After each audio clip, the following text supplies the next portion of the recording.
CPM-നെതിരെ ഗുരുതര ആരോപണവുമായി BJP സംസ്ഥാന ജനറൽ സെക്രട്ടറി ശോഭാ സുരേന്ദ്രൻ. ആരോഗ്യരംഗത്തെ ആഗോള കുത്തകയിൽ നിന്നും CPM കോടികൾ കൈപ്പറ്റി.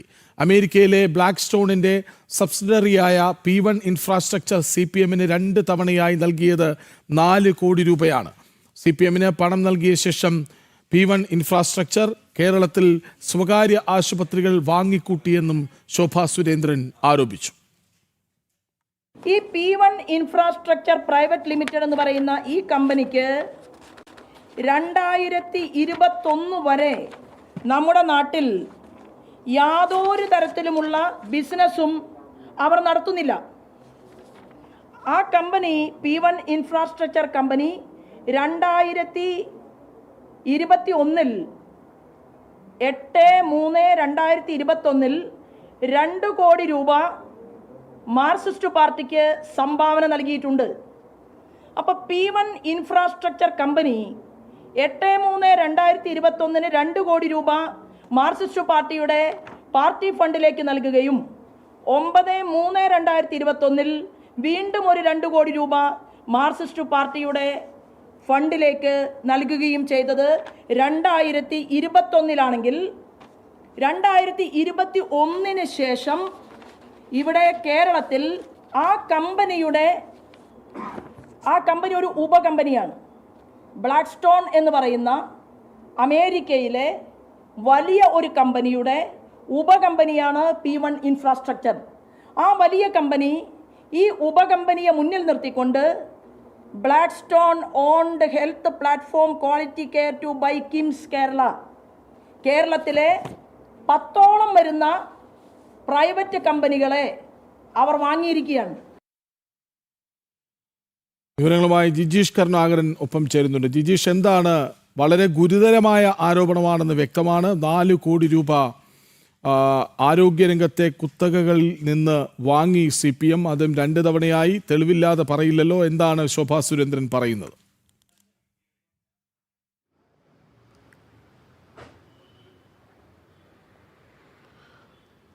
സംസ്ഥാനത്തെ ആരോഗ്യ മേഖലയിൽ നടക്കുന്ന അഴിമതിയുടെ ഒരു നേർചിത്രം തന്നെയാണ് BJP സംസ്ഥാന ഉപാധ്യക്ഷ ശോഭാ സുരേന്ദ്രൻ പുറത്തുവിട്ടിരിക്കുന്നത്. തെളിവുകൾ സഹിതം, രേഖകൾ സഹിതമാണ് ഓരോ കാര്യങ്ങളും ശോഭാ സുരേന്ദ്രൻ ഇന്ന് വാർത്താ സമ്മേളനത്തിൽ വ്യക്തമാക്കുകയും ചെയ്തത്. അതിലേറ്റവും പ്രധാനമെന്ന് പറയുന്നത് ഭരിക്കുന്ന പാർട്ടിയുടെ ഭരണത്തിന് നേതൃത്വം നൽകുന്ന CPM-ന് നൽകിയത് 4 കോടി രൂപയാണ്. ഈ 4 കോടി രൂപ 2 തവണയായിട്ടാണ് നൽകിയത്. 2021 മാർച്ച് മാസം 8-ാം തീയതിയും 9-ാം തീയതിയുമായി 2 കോടി രൂപ വീതം, അങ്ങനെ 2 തവണയായി 4 കോടി രൂപ CPM-ന് നൽകി. ഇങ്ങനെ ഈ വലിയ തുക CPM-ന് നൽകുമ്പോൾ അവരുടെ ഒരു ലക്ഷ്യമെന്ന് പറയുന്നത് കേരളത്തിലെ പൊതു ആരോഗ്യ മേഖലയെ തകർക്കുക, സർക്കാർ മേഖലയെ പൂർണ്ണമായും തന്നെ ഇല്ലാതാക്കുക, അവിടെ തങ്ങളുടെ കുത്തക കമ്പനികൾക്ക്, ആരോഗ്യ മേഖലയിലുള്ള കുത്തക കമ്പനികൾക്ക് അവിടെയെല്ലാം തന്നെ സാന്നിധ്യം ഉറപ്പിക്കുന്നതിന് വേണ്ടി സർക്കാരിൻ്റെയും CPM-ൻ്റെയും ഒരു സഹായം തേടുക എന്നത് തന്നെയായിരുന്നു. ഈ പണം നൽകി അത് വിലയ്ക്ക് വാങ്ങുക തന്നെയായിരുന്നു ഈ കമ്പനി ചെയ്തിരുന്നത്. അങ്ങനെയാണ് അമേരിക്കൻ കമ്പനി, കുത്തക കമ്പനിയായ ബ്ലാക്ക് സ്റ്റോണിൻ്റെ ആ ഉപകമ്പനിയാണ് ഈ ഒരു പണം നൽകിയിരിക്കുന്നത്. ഉപകമ്പനിക്ക് ഈ ഒരു പണം നൽകിക്കൊണ്ട് വലിയ തോതിൽ മറ്റ് പല കമ്പനികളെയും വിഴുങ്ങുന്ന, അല്ലെങ്കിൽ ആരോഗ്യ മേഖലയിൽ കേരളത്തിലുണ്ടായിരുന്ന നിരവധി സ്വകാര്യ സ്ഥാപനങ്ങളെ തങ്ങളുടെ ഭാഗമാക്കിക്കൊണ്ട് അവിടെയെല്ലാം ശൃംഖലകൾ വിപുലീകരിക്കുകയാണ് ചെയ്തത്. അതിലേറ്റവും പ്രധാനമെന്ന് പറയുന്നത് 2021 വരെ ഈ കമ്പനിക്ക് കേരളത്തിൽ ഒരു വിലാസം പോലും ഇല്ലാത്ത കമ്പനി CPM-ന് പണം നൽകിയതിന് പിന്നാലെ, 4 കോടി രൂപ CPM-ന് കൊടുത്തതിന് പിന്നാലെ അതിവേഗത്തിലുള്ള ദ്രുതഗതിയിലുള്ള വളർച്ച ഉണ്ടാകുന്നു. ഓരോ മേഖലകളിലും അവിടെ നിലവിലുണ്ടായിരുന്ന പല ഹെൽത്ത് മേഖലയിലെ പല കമ്പനികളെയും അവർ വിലയ്ക്ക് വാങ്ങുന്നു, പിന്നീട് അത് വിപുലീകരിക്കുന്നു. ആരോഗ്യ മേഖലയിലെ പ്രവർത്തനം എന്ന രീതിയിൽ ഈ ആരോഗ്യ കച്ചവടം അത് വിപുലീകരിക്കാൻ കമ്പനി മുന്നോട്ട് പോരുന്നു. അതിൽ വലിയ തോതിലുള്ള സാമ്പത്തിക നേട്ടങ്ങൾ ഒരു ഭാഗത്ത് ഈ സ്വകാര്യ കമ്പനിക്ക് ഉണ്ടാകുമ്പോൾ തന്നെ മറുഭാഗത്ത് സർക്കാരിനെ സംബന്ധിച്ചിടത്തോളം സർക്കാർ ആശുപത്രികളിൽ പൂർണ്ണമായും തന്നെ അത് താഴത്തേക്ക് പോകുന്നു. സർക്കാർ ആശുപത്രികളിലെ ചികിത്സാ കാര്യങ്ങളടക്കം. കാരണം 2021 ശേഷം സർക്കാർ മെഡിക്കൽ കോളേജിൽ 13 ലക്ഷം എന്ന അഡ്മിഷൻ വളരെ വേഗത്തിൽ 7.5 ലക്ഷമായി കുറഞ്ഞു, പകുതിയോളമായി കുറഞ്ഞു. അവിടെ കിടത്തി ചികിത്സക്കായി എത്തുന്ന ആളുകൾ അവരെല്ലാം എവിടെ പോയി എന്നൊരു ചോദ്യം ബാക്കിയാവുമ്പോഴാണ് ഈ ആളുകളെല്ലാം ചെന്ന് എത്തിപ്പെട്ടത് ഈ സ്വകാര്യ ആശുപത്രികളിലാണ്. ഈ CPM-ന് 4 ലക്ഷം രൂപ നൽകിയിട്ടുള്ള കുത്തക കമ്പനികളുടെ ചികിത്സാ കേന്ദ്രങ്ങളിൽ മേഖലയിലേക്കാണ്, അല്ലെങ്കിൽ അവരുടെ ശൃംഖലയുടെ ഭാഗമായി മാറിയ ആരോഗ്യ കേന്ദ്രങ്ങളിലേക്കാണ് ഈ രോഗികളെല്ലാം തന്നെ എത്തിപ്പെട്ടത് എന്ന് മനസ്സിലാക്കാം. മാത്രമല്ല, ശസ്ത്രക്രിയകളുടെ എണ്ണം തന്നെ വളരെയധികം കുറഞ്ഞു. സർക്കാർ മെഡിക്കൽ കോളേജുകളിലെ, സർക്കാർ ആശുപത്രികളിലെ ശസ്ത്രക്രിയകളുടെ എണ്ണം ഇവിടെ കുറയുമ്പോൾ മറുഭാഗത്ത് അവിടെയും സാധാരണക്കാരായ ആളുകളെ പിഴിയാൻ വേണ്ടി കാത്തിരിക്കുന്ന സ്വകാര്യ ആശുപത്രികളിലേക്ക് മറ്റു മാർഗങ്ങളില്ലാതെ ഈ നിലയിലാക്കിക്കൊണ്ട്, അതായത് ഈ ആരോഗ്യ മേഖലയിൽ നടക്കുന്ന കേട്ടുകേൾവി ഇല്ലാത്ത വിധത്തിലുള്ള പ്രവർത്തനങ്ങൾ നമ്മൾ കാണുന്നുണ്ട്. അതേ രീതിയിൽ കുത്തഴിഞ്ഞ നിലയിലേക്ക് ആരോഗ്യ മേഖലയെ ഒരു ഭാഗത്ത് നിന്ന് ആക്കിക്കൊണ്ടിരിക്കുന്നു, തകർത്തുകൊണ്ടിരിക്കുന്നു. മറുഭാഗത്ത് സ്വകാര്യ കുത്തക കമ്പനികളെ, ആരോഗ്യ മേഖലയിലെ കമ്പനികളെ പരിപോഷിപ്പിക്കുന്നതിന് വേണ്ടി ഇത്തരത്തിൽ അവരുടെ വലിയ കോടിക്കണക്കിന് രൂപ അവരിൽ നിന്ന് സംഭാവനയായി മുന്നോട്ട് പോവുകയും ചെയ്യുന്നു എന്ന ഒരു കാര്യം തന്നെയാണ് ശോഭാ സുരേന്ദ്രൻ സൂചിപ്പിക്കുന്നത്. ഗുരുതരമായ ആരോപണങ്ങൾ തെളിവുകൾ സഹിതം മുന്നോട്ട് വയ്ക്കുമ്പോൾ CPM-നെ സംബന്ധിച്ചിടത്തോളവും അല്ലെങ്കിൽ സംസ്ഥാന സർക്കാരിനെ സംബന്ധിച്ചിടത്തോളമോ ഇതിന് മറുപടിയില്ല. കാരണം ശോഭാ സുരേന്ദ്രൻ തന്നെ പറയുന്നുണ്ട്, മുഖ്യമന്ത്രിയും CPM-ഉം എല്ലാം അറിഞ്ഞുകൊണ്ട് നടക്കുന്ന വലിയ കൂട്ടുകച്ചവടമാണ് ഇതെല്ലാം. ഏതെങ്കിലും ഒന്നോ രണ്ടോ പേർ നടത്തുന്നതല്ല ഈ കൂട്ടുകച്ചവടം എന്ന് പറയുന്നത്. മുഖ്യമന്ത്രിക്ക് കൃത്യമായ അറിവുണ്ട്. കേരളത്തിന്റെ ആരോഗ്യ മേഖലയെ ശക്തിപ്പെടുത്താൻ പലതും ചെയ്യുന്നു എന്ന് അവകാശപ്പെടുന്ന മുഖ്യമന്ത്രിക്ക് ഇതിൽ പങ്കുണ്ട് എന്ന കാര്യം തന്നെയാണ് ശോഭാ സുരേന്ദ്രൻ ആരോപിക്കുന്നത്. മാത്രമല്ല, ഈ CPM-ഉം ഇക്കാര്യത്തിൽ ഒത്തുകളിക്കുന്നുണ്ട്. അങ്ങനെയാണ് ഈ പണം വാങ്ങിക്കൊണ്ട് ആരോഗ്യ മേഖലയിലെ കുത്തുകൾക്ക് വേണ്ടി പ്രവർത്തിക്കുന്ന രീതിയിലേക്ക് വരികയും ചെയ്തിരിക്കുന്നത് എന്ന കാര്യമാണ്. ഈ ബ്ലാക്ക് സ്റ്റോൺ എന്ന കമ്പനി, അമേരിക്കയിലെ കുത്തക കമ്പനിയായ ബ്ലാക്ക് സ്റ്റോൺ, അതിൻ്റെ കേരളത്തിലെ മേഖലകളിലെ P1 എന്ന കമ്പനി വഴിയാണ് പ്രവർത്തനങ്ങൾ നടത്തിയിരുന്നത്. നിലവിലുള്ള പല കമ്പനികളെയും, അല്ലെങ്കിൽ നല്ല രീതിയിൽ പ്രവർത്തിച്ചിരുന്ന ആരോഗ്യ മേഖലയിലെ പല സ്ഥാപനങ്ങളെയും തങ്ങളുടെ ഈ ഒരു ഭാഗമാക്കിക്കൊണ്ട്, ശൃംഖലയുടെ ഭാഗമാക്കിക്കൊണ്ട് പ്രവർത്തനം മുന്നോട്ട് കൊണ്ടുപോവുകയായിരുന്നു. ഇതിൻ്റെ എല്ലാം ഒരു വളർച്ച എന്ന് പറയുന്നത് 2021 ശേഷമാണ് അനുദിനം എന്നോണം ഈ കമ്പനികൾ വളരുന്നത്, ആരോഗ്യ മേഖലയിൽ വളർച്ച കൈവരിക്കുന്നത്, ആരോഗ്യ മേഖലയിൽ കോടികൾ ബിസിനസ്സുള്ള കമ്പനികളായി മാറുകയും എല്ലാം തന്നെ ചെയ്യുന്നത്. മറുഭാഗത്ത് സർക്കാർ ആശുപത്രികളെ പൂർണ്ണമായും തന്നെ തകർത്തുകൊണ്ടാണ്. അതുകൊണ്ട് തന്നെ സമഗ്രമായ അന്വേഷണം വേണം CPM-ന്റെ ഈ ഫണ്ട് സ്വരൂപണത്തിലും. അതിനെ തുടർന്ന് സർക്കാർ നേതൃത്വത്തിൽ നടന്നിട്ടുള്ള ഇടപെടലുകളിലും സ്വകാര്യ കമ്പനികൾക്ക് വഴിവിട്ട് നടത്തിയിട്ടുള്ള, ആരോഗ്യ മേഖലയിലെ സ്വകാര്യ കമ്പനികൾക്ക് വഴിവിട്ട് നടത്തിയിട്ടുള്ള CPM-ന്റെ പ്രവർത്തനങ്ങളെല്ലാം തന്നെ, അക്കാര്യത്തിലെല്ലാം സമഗ്രമായ ഒരു അന്വേഷണം വേണമെന്ന ആവശ്യം കൂടിയാണ് ശോഭാ സുരേന്ദ്രൻ ഉന്നയിച്ചിരിക്കുന്നത്. ഇക്കാര്യത്തിൽ നിലവിൽ സർക്കാർ മറുപടി പറഞ്ഞിട്ടില്ല. ഇക്കാര്യത്തിൽ മുഖ്യമന്ത്രി അടക്കം കൃത്യമായ ഒരു മറുപടി പറയാൻ തയ്യാറായിട്ടുമില്ല. ജിജീഷ്, അതായത് കഴിഞ്ഞ കുറച്ചു കാലങ്ങളായി കേരളത്തിലെ ആരോഗ്യ മേഖലയിൽ നിന്ന് കേൾക്കുന്ന വാർത്തകളൊക്കെയും അമ്പരപ്പിക്കുന്നതാണ്. ഞാൻ ജിജീഷിലേക്ക് വരാം. BJP വക്താവ് റജി ലൂക്കോസ് ഒപ്പം ചേരുന്നുണ്ട്. ശ്രീ റജി ലൂക്കോസ്, അതായത് പതിവായി കേരളത്തിൽ നിന്ന് കേൾക്കുന്ന ദുരന്ത വാർത്തകൾ, ആശുപത്രികളിൽ നിന്ന് കേൾക്കുന്ന വാർത്തകൾ നമുക്കറിയാം. അത് കോഴിക്കോട് പലതവണ കേട്ടു, പിന്നീട് തിരുവനന്തപുരത്ത് കേട്ടു, അതിനുശേഷം ആലപ്പുഴയിൽ നിന്ന് കേട്ടു. ഇത് തുടർ വാർത്തകളാണ്. പക്ഷേ ആരോഗ്യമന്ത്രിയുടെ മറുപടി കേട്ടാൽ നമുക്ക് ചിരി വരും. ആശുപത്രികളിൽ മരുന്നില്ല, ക്യാപ്സ്യൂളില്ല എന്നേ ഉള്ളൂ. ആരോഗ്യമന്ത്രിയുടെ കൈവശം നിരവധി ക്യാപ്സ്യൂളുകളാണല്ലോ ഉള്ളത്. നോക്കൂ, ഇതൊരു ഗുരുതരമായ ആരോപണമാണ് ശോഭാ സുരേന്ദ്രൻ മുന്നോട്ട് വയ്ക്കുന്നത്. അതായത് ആരോഗ്യ മേഖലയിലെ ഭീമന്മാരായ കുത്തകകൾ, അവരിൽ നിന്ന് 4 കോടി രൂപ 2 തവണയായി CPM കൈപ്പറ്റിയെന്നാണ്. തീർച്ചയായിട്ടും അമ്പരപ്പിക്കുന്നൊരു വാർത്തയാണ്. നമ്മുടെ മന്ത്രിമാരും നമ്മുടെ മുഖ്യമന്ത്രി ഉൾപ്പെടെയുള്ളവർ, മുഖ്യമന്ത്രിയോടൊപ്പം നമ്മുടെ ആരോഗ്യമന്ത്രിയും എല്ലാം അമേരിക്ക സ്ഥിരമായിട്ട് സന്ദർശിക്കുന്നുണ്ട്. അപ്പൊ ഇതിന്റെ പിന്നിൽ ഒരുപാട് നാടകങ്ങളുണ്ട്. അമേരിക്ക ജീവിച്ച ഒരാളെന്നുള്ള നിലയ്ക്കും പതിവായി അമേരിക്ക കൃത്യമായ ഇടപെടലുകളിൽ പല പരിപാടികൾക്ക് പോകുന്ന ഒരാളെന്നുള്ള നിലയ്ക്കും അമേരിക്കയിലെ മലയാളികളുടെ ഇടയ്ക്ക് ഒരുപാട് ദുരൂഹതകൾ നമ്മുടെ മന്ത്രിമാര്, നമ്മുടെ മുഖ്യമന്ത്രിയെ കുറിച്ച് അങ്ങനെ ഉന്നയിക്കാനാവില്ലെങ്കിലും നമ്മുടെ പല മിനിസ്റ്റേഴ്സിന്റെയും, കൂടാതെ കൊണ്ട് തന്നെ ഈ പരിവാരങ്ങളായി കൂടെ പോകുന്നത്, അവരുടെ പേര് ഞാൻ പറയാൻ ഉദ്ദേശിക്കുന്നില്ല, അവരുടെയൊക്കെ അമേരിക്കയിലെ പ്രവർത്തനങ്ങളുടെ എന്തിനാണ് അവർ വരുന്നതിനെ കുറിച്ചൊക്കെ ഒരുപാട് ദുരൂഹതകളും സംശയങ്ങളും അമേരിക്കൻ മലയാളികളുടെ ഇടയിലുണ്ട്. ഇപ്പോൾ ബഹുമാനപ്പെട്ട ശോഭാ സുരേന്ദ്രൻ പുറത്തു കൊണ്ടുവന്നിരിക്കുന്ന ഈ 4 കോടി രൂപയുടെ സംഭാവനയാണോ, അതോ എന്തെങ്കിലും ഫേവറാണോ, അതോ ആരോഗ്യ വകുപ്പുമായിട്ട് ബന്ധപ്പെട്ട എന്തെങ്കിലും ഉപകരണങ്ങളോ മറ്റെന്തെങ്കിലും? അതായത് ഫേവർ ആവാൻ തന്നെയല്ലേ സാധ്യത. കാരണം അതിനുശേഷം അവർ കുറേ 10 സ്ഥാപനങ്ങൾ വാങ്ങിയതാണ്. 10 സ്വകാര്യ ആശുപത്രികൾ അവർ വിലയ്ക്ക് വാങ്ങുന്നു. അപ്പോൾ അതിനുള്ള സൗകര്യം ഒരുക്കി കൊടുക്കലാണ്. മറുവശത്ത് സർക്കാർ മെഡിക്കൽ കോളേജുകൾ അടക്കം ഒന്നിനും പര്യാപ്തമല്ല എന്ന് പല കാരണങ്ങളിലൂടെ ജനങ്ങൾക്ക് തെളിവായി മുന്നിലുണ്ടല്ലോ. ഇതിൽ യാതൊരു സംശയമില്ല. കേരളത്തിലെ സ്വകാര്യ മേഖലയിലേക്ക് ഇപ്പൊ ആയിരക്കണക്കിന് കോടികളാണ് അമേരിക്കയിൽ നിന്നും ഗൾഫിൽ നിന്നും ഒഴുകിക്കൊണ്ടിരിക്കുന്നത്. പല ഗ്രൂപ്പുകളും കേരളത്തിലെ അറിയപ്പെടുന്ന പല ഹോസ്പിറ്റലിലും വിലയ്ക്ക് വാങ്ങിയിരിക്കുന്നു. തൊടുപുഴയിലും കണ്ണൂരും കോഴിക്കോടുമുള്ള ബേബി മെമ്മോറിയൽ ഹോസ്പിറ്റൽ പോലെ ഇതുപോലെ ഹാൻഡ് ഓവർ ചെയ്തിട്ടാണ് വാർത്തകൾ വരുന്നത്. അപ്പൊ അങ്ങനെ കേരളത്തിലെ ആരോഗ്യ മേഖലകളിൽ വമ്പന്മാർ പണം നിക്ഷേപിക്കുമ്പോൾ കേരളത്തിലെ ആരോഗ്യ മേഖല പൊതു ആരോഗ്യ മേഖലയെ സംസ്ഥാന സർക്കാരിന്റെ കീഴിലുള്ള ആരോഗ്യ മേഖലയെ തകർക്കുക എന്നതിന് ലക്ഷ്യം വെച്ചുകൊണ്ട് ഈ ഭീമന്മാർക്ക് രോഗികളെ സംഭാവന ചെയ്യുന്ന ഒരു ഗൂഢതന്ത്രം ഇതിലൂടെ ഉണ്ടെന്നുള്ള സംശയിക്കുന്നു. ഇപ്പൊ പതിവായിട്ട് തന്നെ ട്രീറ്റ്മെന്റിൽ വരുന്ന ചികിത്സയിൽ വരുന്ന പിഴവുകൾ, കത്രികൾ, പിന്നെ ഒരു രോഗിയുടെ അല്ലെങ്കിൽ സർജറി കഴിഞ്ഞാൽ അത് അവിടെ തന്നെ നിക്ഷേപിക്കുന്നത്, കൂടാണ്ട് ഇതിന് പല ഒരുപാട് കാര്യങ്ങൾ, ഇത്തരം പിഴവുകൾ വരുമ്പോൾ ആശങ്കയിലാകുന്ന രോഗികൾ പിന്നെ ആശ്രയിക്കുന്ന സ്വകാര്യ മേഖലയിലേക്കാണ്. അപ്പൊ സ്വകാര്യ ഭീമന്മാരായ ആശുപത്രികളുടെ പിന്നെ സാമ്പത്തിക വരുമാനം വീർപ്പിക്കാൻ വേണ്ടി അങ്ങോട്ട് രോഗികൾ ഒഴുകാൻ വേണ്ടിയിട്ടുള്ള അഡ്ജസ്റ്റ്മെന്റ് ഇതിന്റെ പിന്നിലുണ്ടോ എന്നുള്ള കാര്യത്തിൽ യാതൊരു സംശയവുമില്ല. നമ്മുടെ ആരോഗ്യമന്ത്രിയായിരുന്ന കെ ശൈലജ ടീച്ചർ ബാൾട്ടിമോർ എന്ന് പറഞ്ഞ സ്ഥലത്ത് 2018 ഏതോ വൈറോളജി ഡിപ്പാർട്ട്മെന്റുമായിട്ട് ബന്ധപ്പെട്ട് ഒരു അവാർഡ് വാങ്ങിക്കാൻ പോയതിനെ കുറിച്ച് അമേരിക്കയിലെ മലയാള മാധ്യമങ്ങളൊക്കെ അന്ന് റിപ്പോർട്ട് ചെയ്തിരിക്കുന്നു. അതിനെക്കുറിച്ചുള്ള പൂർണ്ണ വിവരങ്ങൾ ഇതുവരെ വെളിയിൽ വന്നിട്ടില്ല. ഇപ്പൊ ഈ പറഞ്ഞ പോലെ അതിപ്പോ 6 വർഷം 8 വർഷങ്ങൾക്ക് മുമ്പാണെങ്കിൽ പോലും ഇവരുടെ എല്ലാം ഈ യാത്രകൾ ശ്രദ്ധിക്കുക. ജനങ്ങളുടെ പ്രേക്ഷകരിൽ ശ്രദ്ധിക്കണം. ഈ മന്ത്രിമാര് ഇപ്പൊ പ്രത്യേകിച്ച് നമ്മുടെ മുഖ്യമന്ത്രി 25 തവണ ലോകം ചുറ്റി, അതും ഭാര്യയും മക്കളും കൊച്ചുമക്കളൊക്കെ ആയിട്ട്. കൂടാതെ തന്നെ പി രാജീവാണ് റെക്കോർഡ് ഇട്ടിരിക്കുന്നത്. ഈ പി രാജീവിനെ പോലെ ഒരു വ്യവസായ മന്ത്രി, നമ്മുടെ മുഖ്യമന്ത്രി ലോകം കറങ്ങിയിട്ട് $1 കേരളത്തിൽ ഏതെങ്കിലും ഒരു പദ്ധതിക്കായിട്ട് കൊണ്ടുവന്നിട്ട് പറയാമോ? ഞാൻ ചലഞ്ച് ചെയ്യുന്നു, ഇന്നു വരെ ഇല്ല. പിന്നെ ജപ്പാനിലും സൗത്ത് കൊറിയയിലും പോയതിനു ശേഷം അവർ വന്നപ്പോൾ എന്താ പറഞ്ഞത്? അവർ പറഞ്ഞത് പിന്നെ കേരളത്തിലേക്ക് തൊഴിൽശുപാവുകളുടെ നിക്ഷേപങ്ങൾ കടന്നു വരുന്നു. എന്നാൽ പ്രേക്ഷകർ ശ്രദ്ധിക്കേണ്ട ഒരു കാര്യം പറയാം. കേവലം 1 വർഷങ്ങൾക്ക് മുമ്പ് ആസാം മുഖ്യമന്ത്രി ഹിമന്ത് ബിശ്വ ശർമ്മ ജപ്പാനിൽ തന്റെ ഉദ്യോഗസ്ഥരുമായിട്ട് സന്ദർശനം നടത്തി 80,000 അൺസ്കിൽഡ് ആസാമിലെ യുവജനങ്ങളെ അങ്ങോട്ട് വിട്ട് അവിടെ ജോലി കിട്ടുന്നതിനുള്ള അഗ്രിമെന്റ് നടത്തി. അതായത് ജപ്പാനിൽ യുവാക്കളുടെ എണ്ണം കുറഞ്ഞുകൊണ്ടിരിക്കുക, അറിയാമല്ലോ. അതൊരു വൃദ്ധ നാടായി മാറിക്കൊണ്ടിരിക്കുക. അവിടെ കുട്ടികളെ ജന്മം കൊടുക്കുന്നതിന് കുറവാണ്.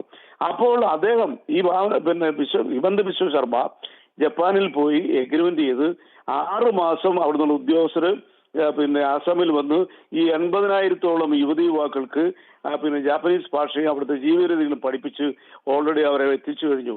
ഇനി അതിലൊക്കെ ഉപരിയായിട്ട് ഇവിടെ എന്തെല്ലാം രീതിയിലുള്ള റിക്രൂട്ട്മെന്റ് ഏജൻസി സർക്കാരിന്റെ കീഴിലുണ്ടെന്നാ പറഞ്ഞത് ഉടയപ്പൊക്കെ സഹിതമുള്ള.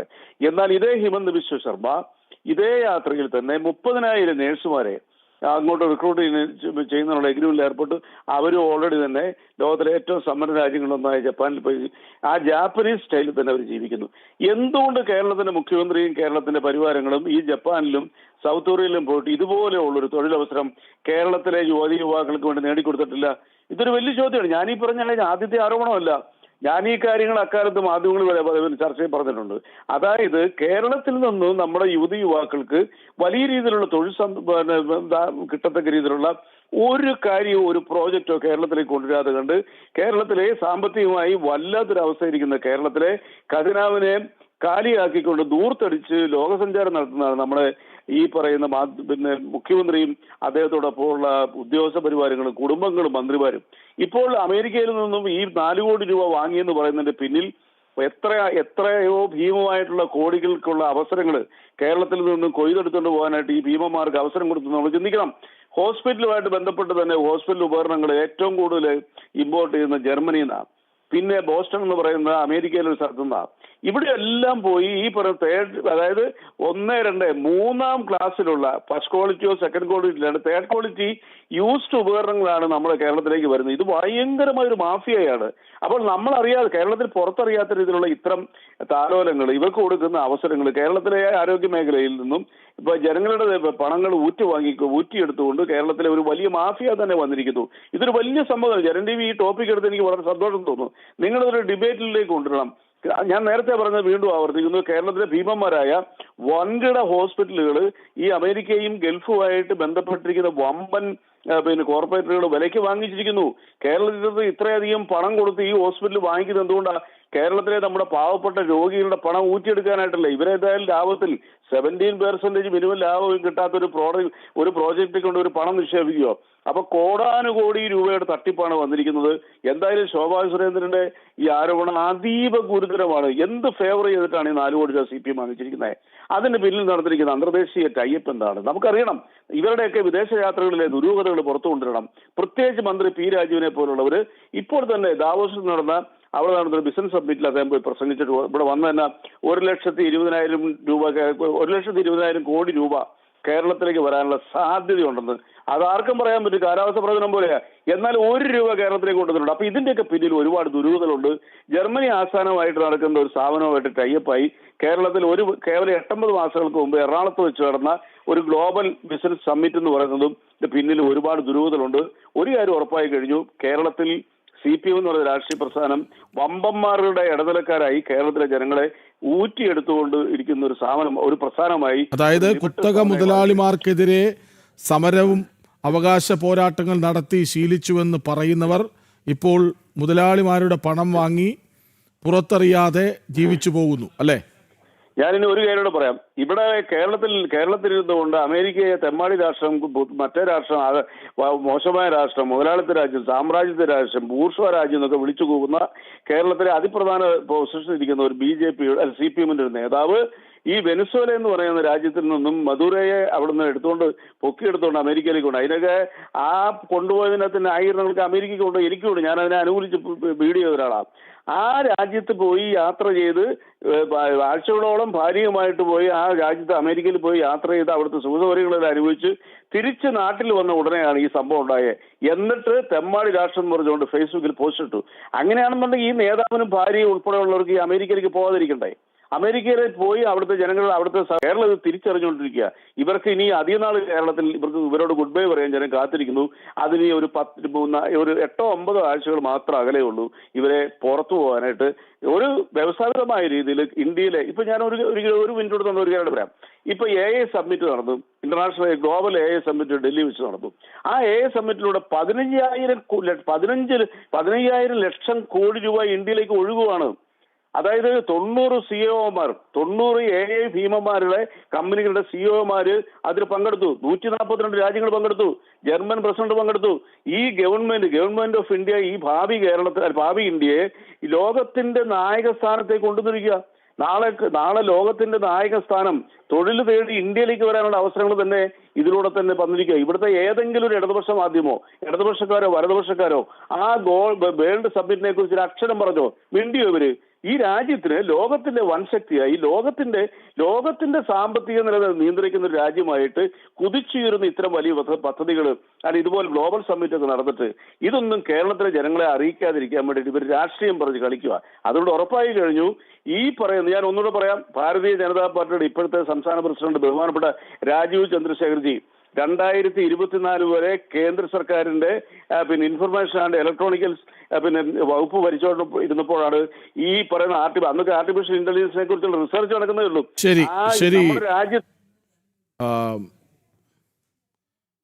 റെജി ലൂക്കോസ് പ്രതികരിച്ചതിന് ഇപ്പോൾ PC ജോർജ് ഒപ്പം ചേരുന്നു. PC ജോർജ്, ആരോപണം അങ്ങ് കേട്ട് കാണുമെന്ന് പ്രതീക്ഷിക്കുന്നു. അതായത് CPM എതിരെയാണ് ഗുരുതര ആരോപണവുമായി ഇന്ന് ശോഭാ സുരേന്ദ്രൻ രംഗത്ത് വന്നത്. ആരോഗ്യരംഗത്തെ ആഗോള കുത്തകയിൽ നിന്നും CPM കോടികൾ കൈപ്പറ്റി. അമേരിക്കയിലെ ബ്ലാക്ക് സ്റ്റോണിൻ്റെ സബ്സിഡറിയായ P1 ഇൻഫ്രാസ്ട്രക്ചർ CPM-ന് 2 തവണയായി 4 കോടി രൂപ കൊടുത്തു എന്നാണ് ശോഭാ സുരേന്ദ്രൻ ആരോപിച്ചത്. എത്രമാത്രം ഗുരുതരമാണ് ഈ വെളിപ്പെടുത്തൽ? വളരെ ഗുരുതരമായ ഒരു ആരോപണമാണത്. വസ്തുതാപരമായിട്ടല്ല ശോഭാ സുരേന്ദ്രൻ അങ്ങനെ ഇതുവരെ ഒരു കാര്യവും പറഞ്ഞിട്ടില്ല. 100% ബോധ്യത്തോട് ശോഭാ സുരേന്ദ്രൻ പറഞ്ഞ് CBI അന്വേഷണത്തിന് വിടണം എന്ന് തന്നെയാണ് എന്റെ അഭിപ്രായം. ഇല്ലേ കോടതി പോകുന്നതിനെ പറ്റി ആലോചിക്കണമെന്ന് എനിക്ക് കാഴ്ചപ്പാടുണ്ട്. തീർച്ചയായും പാർട്ടി ആലോചിക്കണം എന്ന് തന്നെയാണ് എന്റെ അഭിപ്രായം. ഒന്നാമത് ഇതുപോലെ നാണം കെട്ടൊരു ഗവൺമെന്റ് ഉണ്ടായില്ല. ആരോഗ്യരംഗം തകർന്നില്ല. ഏതെങ്കിലും ആശുപത്രി നല്ലോണം നടക്കുന്നു. എല്ലാ ആശുപത്രിയിലും ഓപ്പറേഷൻ നടന്നാൽ കത്രികത്താന്ന് ഉറപ്പ് പോരെ. എന്തൊരു കഷ്ടകാലം ഇത്. ഈ നാട്ടില് ഇതുപോലെ ഈ ആരോഗ്യമന്ത്രി അവരെയൊക്കെ അടിച്ചിറക്കുവാൻ ആളില്ലാത്ത എന്താണെന്ന് ഞാൻ ചോദിക്കുന്നു. അപമാനകരമാണ്. തീർച്ചയായും ആരോഗ്യരംഗം വേണ്ട തകർന്നു. ഈ കാര്യത്തിൽ ശോഭാസുരന്റെ അഭിപ്രായം ശരിയാണ്. അവർക്ക് പരിപൂർണ പിന്തുണ കേരളത്തിൽ ജനങ്ങളുടെ ഭാഗത്തുണ്ടാവും എന്ന് തന്നെയാണ് ഞാൻ പ്രതീക്ഷിക്കുന്നത്. നോക്കൂ, ഒരു ആഗോള ഭീമന്മാർ, ആരോഗ്യ മേഖലയിലെ ആഗോള ഭീമന്മാർ, അവർ 2 തവണയായി 4 കോടി കൈപ്പറ്റി എന്ന് പറയുന്നു. ഈ പുതിയ കാലത്ത് സർക്കാർ ആശുപത്രികളിൽ നിന്ന് കേൾക്കുന്ന വാർത്തകളുമായി നമ്മളിത് ചേർത്ത് വായിക്കുമ്പോൾ എന്താണ്? അതാണ് ഞാൻ പറഞ്ഞത്. വളരെ സത്യസന്ധമായ പ്രസ്താവനയാണ്. ജനങ്ങൾ മുഴുവൻ അത് കാണുന്നുണ്ട്. തീർച്ചയായിട്ടും ഒരു പരിഹാരം ഉണ്ടാകണമെന്ന് തന്നെയാണ് എന്റെ അഭിപ്രായം. ഞാനിപ്പോ ഒരു സമ്മേളനത്തിൽ നിൽക്കുകയാണ്. ഞാൻ പിന്നീട് ബാക്കി കാര്യങ്ങൾ പറയാം. Thank you. ശരി, നന്ദി ശ്രീ പി സി ജോർജ്. ഒപ്പം ചേർന്ന് ജിജീഷ് കർണാനിലേക്ക് വീണ്ടും. ജിജീഷ്, നമ്മൾ പറഞ്ഞതിൽ തന്നെ, അതായത് ഇവർ ഒരു ആരോഗ്യരംഗത്തെ ആഗോള കുത്തകയാണ്. അപ്പോൾ അവർക്ക് കേരളത്തിലേക്കൊരു പ്രവേശനം വേണം. അത് അത്ര എളുപ്പത്തിൽ മുന്നോട്ട് കൊണ്ടുപോകണം. ഇവിടുത്തെ ആരോഗ്യ സ്ഥാപനങ്ങളൊക്കെ വാങ്ങിച്ചു കൂട്ടണം.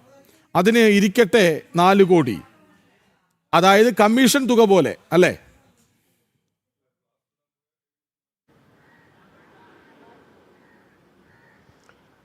കൃഷ്ണരാജ, ഇത് ഒരു കമ്മീഷനായിട്ട് തന്നെയാണ് ഈ ഒരു തുക കൈമാറിയത്, അല്ലെങ്കിൽ ആ പ്രതിഫലത്തിന്റെ ഭാഗമായി. സംഭാവന എന്നത് ഒരു പേര് മാത്രമാണ് പാർട്ടിയെ സംബന്ധിച്ചിടത്തോളം. ഇനി പാർട്ടിക്കപ്പുറം വ്യക്തിപരമായി ആർക്കെല്ലാം ഈ ഇത്തരം കമ്പനികളിൽ നിന്ന് പണം ലഭിച്ചിട്ടുണ്ട് എന്നതടക്കമുള്ള കാര്യങ്ങളിൽ കൂടി ഒരു നിഷ്പക്ഷ ഏജൻസിയുടെ സമഗ്ര അന്വേഷണത്തിലൂടെ മാത്രമായിരിക്കും കാര്യങ്ങൾ പുറത്തു വരിക. കാരണം ഇത് കൈക്കൂലി അല്ലെങ്കിൽ തങ്ങൾക്ക് ചില കാര്യങ്ങൾ നേടിയെടുക്കാൻ വേണ്ടി CPM-നെ സന്തോഷിപ്പിക്കാൻ CPM തങ്ങളുടെ വരുതിയിൽ നിൽക്കണമെന്ന ആഗ്രഹത്തോടെ നൽകിയതാണ് ഈ 2 കോടി വീതം 2 തവണയായി നൽകിയ 4 കോടി രൂപ എന്ന് പറയുന്നത്.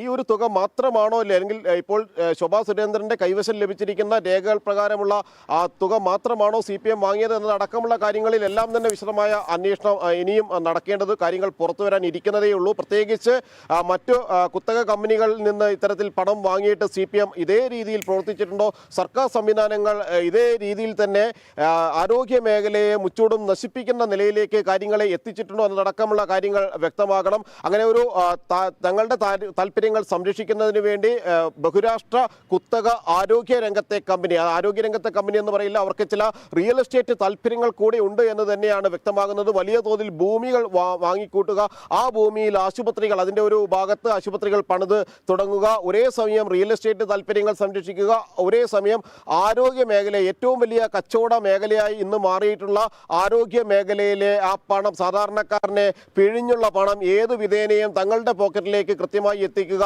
അതിന് ഏറ്റവും പറ്റുന്ന കഴിയുന്ന സ്ഥലങ്ങളിലൊന്ന് എന്ന് പറയുന്നത് കേരളമാണ് എന്ന് ഈ ഗ്രൂപ്പുകൾ മനസ്സിലാക്കിയിട്ടുണ്ട്. ബഹിരാഷ്ട്ര കുത്തക കമ്പനികൾ, ആരോഗ്യ മേഖലയിലെ കമ്പനികൾ മനസ്സിലാക്കിയിട്ടുണ്ട്.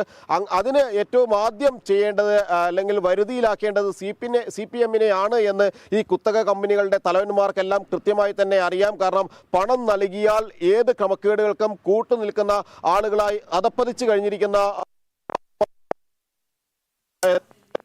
ശരി ജിജീഷ്, ഈ വാർത്ത പ്രേക്ഷകരിലേക്ക് എത്തിക്കുന്ന ഇതേ സമയത്ത് തന്നെ പട്ടാമ്പിയിൽ നിന്ന് മറ്റൊരു ചികിത്സാ പിഴവിന്റെ വാർത്ത വരുന്നുണ്ട്.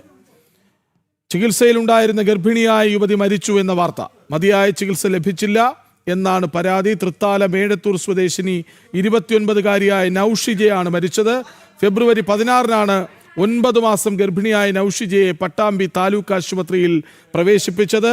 20-ന് കാലത്ത് 10:30 മണിക്ക് ശ്വാസതടസ്സവും രക്തസ്രാവവും ഉണ്ടായതിനെ തുടർന്ന് വാണിയംകുളം PK ദാസ് ആശുപത്രിയിലേക്ക് മാറ്റുകയായിരുന്നു. PK ദാസ് ആശുപത്രിയിൽ എത്തിച്ച് പരിശോധന നടത്തിയപ്പോൾ യുവതി മരണപ്പെട്ടിരുന്നു. തൃശൂർ മെഡിക്കൽ കോളേജിൽ പോസ്റ്റ്മോർട്ടം നടപടികൾ പുരോഗമിക്കുകയാണ്. സഹോദരന്റെ പരാതിയിൽ തൃത്താല പോലീസ് കേസെടുത്തു എന്ന വാർത്ത വരുന്നു. അതായത് ചികിത്സാ പിഴവിന്റെ വാർത്തകൾ ഇങ്ങനെ തുടരെ വന്നുകൊണ്ടിരിക്കുന്നു നമ്മുടെ സംസ്ഥാനത്ത്. അപ്പോഴാണ് നമ്മൾ മറ്റൊരു വാർത്ത നൽകിയത്. 2 തവണയായി CPM ഈ സംസ്ഥാനത്ത് ആരോഗ്യ കച്ചവടം നടത്താൻ കമ്മീഷനായി കൈപ്പറ്റി എന്ന ഗുരുതരമായ വെളിപ്പെടുത്തൽ വന്നത് അല്പം മുമ്പാണ്. ശോഭാ സുരേന്ദ്രൻ ആരോപണം ഉന്നയിച്ചത് കേരളത്തിൽ സർക്കാർ സ്ഥാപനങ്ങളിൽ മതിയായ സൗകര്യങ്ങളില്ലെന്നും ചികിത്സ പോരെന്നും ജനങ്ങളെ ബോധ്യപ്പെടുത്തുക എന്നത് തന്നെയാണോ CPM നയിക്കുന്ന സംസ്ഥാന സർക്കാരിന്റെ ലക്ഷ്യം എന്ന ചോദ്യമാണ് പ്രസക്തമാകുന്നത്.